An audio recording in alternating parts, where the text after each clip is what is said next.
sobre a leitura da Bíblia. Isso nós sempre lembramos nas reuniões de jovens e menores, porque é muito comum quando nós falamos ou anunciamos algum capítulo, algum livro, e as crianças elas estão aprendendo. A mocidade já está num patamar maior, um patamar maior de conhecimento, então eles deveriam saber um pouco mais. Mas existe pouco ainda o hábito da leitura. E é para isso que a reunião de jovens acontece, para que as crianças, a mocidade, os adolescentes tenham o conhecimento da palavra. Nós falamos em reuniões muitas vezes, nós anunciamos aqui um livro e nós percebemos que alguém começa a procurar e não acha por nada. E vai no índice, e até com o índice às vezes se perde. Por quê? Por falta da habitualidade na leitura. E nós temos que ler as Sagradas Escrituras. Nós temos que conhecer a palavra. Isso é um dever. Ontem ainda Deus deu ao seu servo que ter estes versos na boca é como um doce. E há umas semanas atrás Deus mandou a palavra num salmo que diz, é como mel, e aí o salmista faz um acréscimo, como favos. Quer dizer, mais doce do que o mel é a palavra de Deus. E a reunião de jovens e menores traz isto. E nós hoje lembramos de pedir à mocidade, às crianças, que leiam.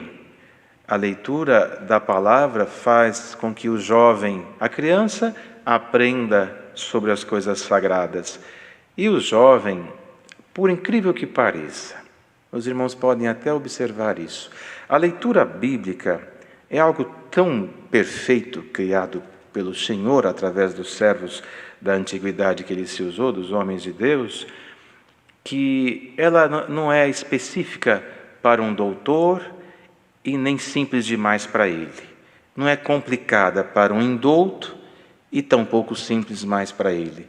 Ela atinge a todas as classes de pessoas na sua essência. E é uma linguagem que não fica ultrapassada. Ela enriquece o nosso conhecimento sem termos a dificuldade. Se você for ler um livro técnico de uma determinada profissão, provavelmente não vai entender metade do parágrafo.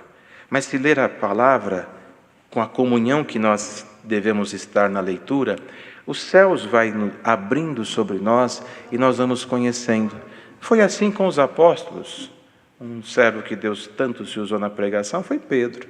E Pedro não tinha estudo, era um pescador da Galileia, mas quando o Espírito Santo desceu sobre ele, além de pregar em vários idiomas, ele pregou com ciência. Da onde vem tal ciência? Só pode vir do céu. Glória ao nome santo do Senhor. Então a mocidade, as crianças, procura conhecer a palavra, as sagradas letras, porque ela prepara você até no falar. Um moço que tem o hábito de ler a Bíblia, ele tem riqueza no seu vocabulário. Hoje, irmão, a própria internet, a congregação não é contra a internet, estamos aqui nos valendo dela, mas a própria internet e os meios de comunicação nas redes sociais fazem com que se cometa grandes erros gramaticais e abreviam palavras, e surgem aí gírias, e surgem palavras que não são do nosso próprio vocabulário, e até a comunicação se torna difícil. Quando um jovem tem o hábito da leitura bíblica, o seu vocabulário é completo, é rico.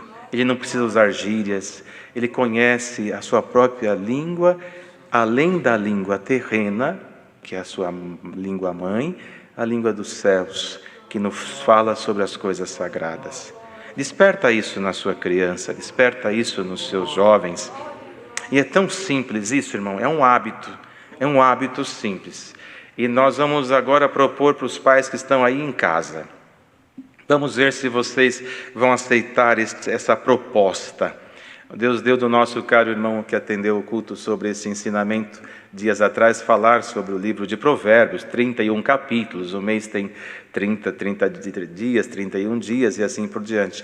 Não vamos propor nada difícil, mas faça a partir de hoje, todas as manhãs ou nos finais dos dias, quando forem dormir, hábitos cristãos. Quais são eles? Básicos. Chame os teus filhos para orar junto com o casal, para dormir. Chame os filhos em volta da sua cama ou em volta da mesa da sua sala, em algum ambiente da sua casa. Orem juntos. E leia um verso da Bíblia. O capítulo ficou pesado? Leia um verso. Abra um Salmos, que seja um verso de um Salmos. E faça com que no dia seguinte você lembre do passado e leia um novo Salmos, um novo verso, todos os dias. Você vai começar a perceber que, de repente, aquela leitura de um verso só vai provocar você ler 2, ler 3. E, de repente, você vai perceber que a tua alma tem tanta fome disto aqui, que você não vai viver mais sem. Glória ao nome santo do Senhor.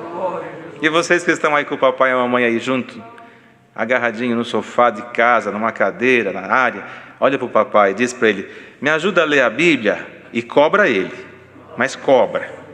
Sabe o que vai acontecer? Vai ter dia que o papai e a mamãe não vão estar muito bem em casa. E a hora que você olhar e falar assim: papai, tem que ler a Bíblia, os dois vão ter que se acertar. Glória a Deus. Não é? Glória a Deus. Glória a Deus. Caminhos simples que fazem as coisas ir nos seus devidos lugares. Glória ao nome santo do Senhor. Viver da palavra. Amados irmãos, estamos agora no momento da palavra. Na reunião que Deus deu a graça de atender aqui, eu estava, durante a semana, uma família me ligou e comentou assim que nós lembramos que este horário é o horário deles irem lá no sanitário, né? As crianças saem tudo correndo. Lembra que nós falamos aqui? Olha no vitrô da igreja, aquelas cabecinhas assim, ó. E eles são tão puros e sinceros que eles vão em fileira e olham para o cooperador de jovens. O olhar fala muito, né? Só de olhar é como quem está dizendo: eu vou, mas volto. E às vezes não voltam, ficam lá um tempão. Tem que auxiliar e buscar. E aí essa família me ligou e disse: irmão, foi muito interessante, porque os filhinhos deles tinham saído e foram. E estavam um do lado de fora e o outro dentro, e um esperando o outro sair. E aí a mãe falou: olha, o irmão está chamando porque falou que vocês estão no banheiro. E a de dentro falou assim: mas como que ele sabe que eu estou aqui? A gente sabe. A gente sabe. Isso não é revelação, é conhecer vocês. Então volta tudo agora que vai começar a palavra. Tem que ficar tudo juntinho agora em casa, tá bom? Busca as crianças, chama eles, acorda quem está dormindo e vão para a comunhão aguardar a santa e bendita palavra.